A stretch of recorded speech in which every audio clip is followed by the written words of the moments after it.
Bonjour à tous. Avant de commencer cette vidéo, je vais vous lire un poème inspiré par le Saint-Esprit en guise de prière et en abordant le sujet du jour sur le langage de Dieu. Comment connaître la vérité si elle ne m'est pas révélée? Comment marcher dans tes voies si je ne les comprends pas? Apprends-moi ton langage sur chacune de tes pages. Mon intelligence peut m'aveugler, que vienne ta parole me libérer. Discernant les faux prophètes, ne plus être une proie des bêtes. Intimité et vérité, voilà la liberté. Il y a deux moyens pour connaître Dieu, par l'intimité et par sa parole. L'intimité, ce sont nos temps de prière et nos expériences de vie qui permettent d'établir une relation vivante avec Dieu où la confiance se renforcera au fil du temps. La confiance, c'est la base de la foi. Et puis il y a la parole de Dieu qui permet de mieux connaître la profondeur du cœur de Dieu, et c'est la clé de solution, de conseil, de correction, d'encouragement dans tout ce que nous vivons. Les deux sont indissociables. Lorsque je lisais ma Bible, durant les premières années, je n'avais quasi aucune révélation. Alors je me basais sur ce qui était écrit noir sur blanc, en la comprenant avec mon intelligence et déduction. Je m'appuyais également sur les songes que Dieu me donnait, ainsi que les nombreuses prédications que je regardais, et mes temps de prière. Et avec tout cela, je croyais cerner, comprendre et connaître Dieu. Oui, mais en partie. Et puis, sans m'y attendre, lorsque j'ai traversé mon premier désert, le Saint-Esprit s'est mis à m'éclairer sa parole. Et c'est comme si je la découvrais pour la première fois. J'étais émerveillée par autant de profondeur et d'intelligence. Comment des histoires naturelles et physiques peuvent-elles cacher des réalités spirituelles mystérieuses? Et c'est à ce moment-là que j'ai pu découvrir des facettes de Dieu que je ne connaissais pas et la profondeur de son cœur. Mais il y a toujours plus, Dieu est infiniment grand. Je vais aborder la Bible dans une vue d'ensemble, mais je pense faire une autre vidéo sur la symbolique des termes et des phrases répétées tout au long de la Bible.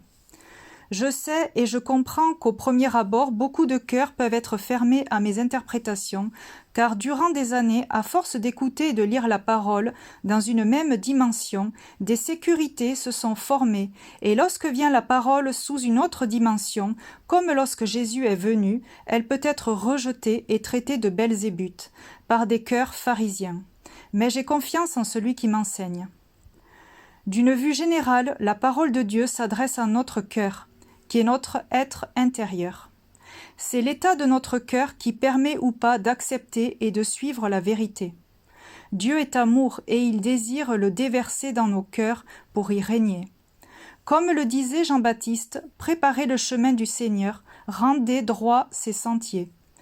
Car le Seigneur déteste les chemins tortueux et ne peut régner dans un cœur corrompu par le mensonge qui qualifie d'adultère. Un seul peut y régner, la lumière ou les ténèbres. Et pour parler de cela, Dieu utilise, à travers les différentes histoires bibliques, un langage avec beaucoup de comparaisons, métaphores et paraboles. Impossible de déchiffrer et connaître ces mystères si le Saint-Esprit ne nous les révèle pas. Proverbe 1, 5, 6. Que le sage écoute et il gagnera en savoir. L'homme intelligent connaît les conseils prudents. Il comprendra les proverbes et les sens mystérieux, les maximes des sages et leurs énigmes. Marc 4, 11. Jésus leur dit, « C'est à vous qu'a été donné le mystère du royaume de Dieu, mais pour ceux qui sont dehors, tout se passe en parabole. » 1 Corinthiens. Nous prêchons la sagesse de Dieu, mystérieuse et cachée, que Dieu, avant les siècles, avait destinée pour notre gloire. Dieu nous les a révélées par l'Esprit. Proverbe 25, 2. La gloire de Dieu, c'est de cacher les choses. La gloire des rois, c'est de sonder les choses. Dans la parabole du semeur, il y a plusieurs types de cœurs. Celui-ci est souvent comparé à un jardin, à un champ et même à une vigne, où beaucoup d'ennemis cherchent à y pénétrer pour piller la vigne du cœur, ce qui provoque la pauvreté. Voilà pourquoi Dieu nous demande de le garder et de l'entretenir afin qu'il soit riche de vie. Le jardin d'Éden n'est pas un lieu terrestre, cet endroit est en nous, un mini-paradis avec au centre l'arbre qui donne la vie, autrement dit la parole de vérité, soit Jésus en nous. Notre être intérieur est aussi comparé à un pays où nous construisons des villes fortifiées avec des murailles afin que l'ennemi ne puisse pas la forcer et accéder à nos richesses. Et parfois c'est nous qui renversons des murs, des forteresses, comme Jéricho, pour pouvoir avancer avec Dieu. Puis lorsque nous construisons des villes, c'est lorsque nous nous étendons, nous nous multiplions, tout comme les troupeaux qui s'agrandissent, tels des bénédictions et des richesses spirituelles. Il y a beaucoup de conquêtes de territoires dans l'Ancien Testament. Ces combats sont spirituels contre nos ennemis qui veulent s'en emparer pour régner. Dieu veut que nous soyons des guerriers victorieux avec lui, pour avancer et gagner des territoires inconnus qui représentent des domaines nouveaux dans notre vie, que la peur, des pensées limitantes sur nos capacités, des blocages, des blessures nous empêchent d'y accéder. Ces batailles sont la plupart du temps intérieures, sur le champ de nos pensées, qui alimentent ensuite notre cœur. Bataille entre la chair et l'esprit. À nous d'être les gardiens de nos pensées, afin que seule la lumière de Dieu entre, car ce que nous acceptons d'entrer prendra de la place dans nos cœurs et nos bouches, et petit à petit nous deviendrons captifs de l'ennemi. La première chose que Dieu a demandé à Abraham, Genèse 12, 1. Le Seigneur dit à Abraham, « Quitte ton pays, ta famille et la maison de ton père, puis va dans le pays que je vais te montrer. » Ce que Dieu nous demande, c'est de quitter nos mauvaises habitudes, nos vieux schémas sur lesquels nous nous sommes appuyés et avons bâti des forteresses de mensonges et de fausses croyances depuis notre jeunesse, depuis la maison de notre Père. Le pays où nous avons grandi n'est pas un pays où coule le lait et le miel de Dieu. Et pour y arriver, il va falloir traverser des déserts et planter notre tente sur des territoires inconnus afin de nous étendre et d'agrandir notre tente.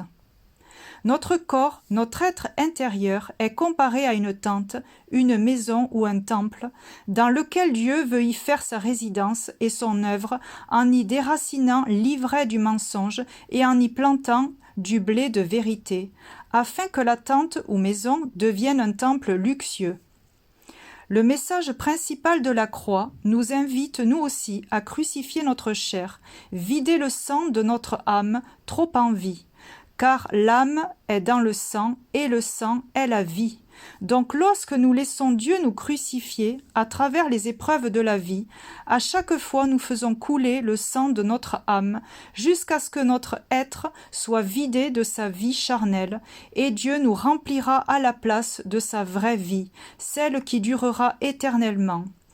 Une fois crucifié, le Saint-Esprit nous ressuscitera et nous serons forts et nous nous appuierons uniquement sur Dieu et non plus sur nous-mêmes. Voilà le combat mené par Jacob durant la nuit, c'est-à-dire un temps sombre de sa vie, où il a dû combattre entre sa chair et Dieu. Et lorsqu'il a capitulé, Dieu a déboîté sa hanche pour qu'à l'avenir il ne s'appuie que sur lui. Et c'est à ce moment-là qu'il a transformé son nom Jacob, qui signifie talon, c'est-à-dire celui qui chute, en Israël, qui signifie triomphant avec Dieu. Dieu veut que nous soyons tous des Israël, une Jérusalem sainte. C'est en le laissant faire que nous pourrons revêtir l'homme nouveau et vivre la vérité comme Jésus l'a vécu, en étant totalement libres de ce monde. N'aimerions-nous pas expérimenter la joie et la paix sans cesse, en toutes circonstances? Nous pouvons vivre le paradis sur terre en nous et autour de nous, si Dieu est notre force et s'il vit pleinement à travers nous. C'est cela le plan de Dieu pour chacun d'entre nous.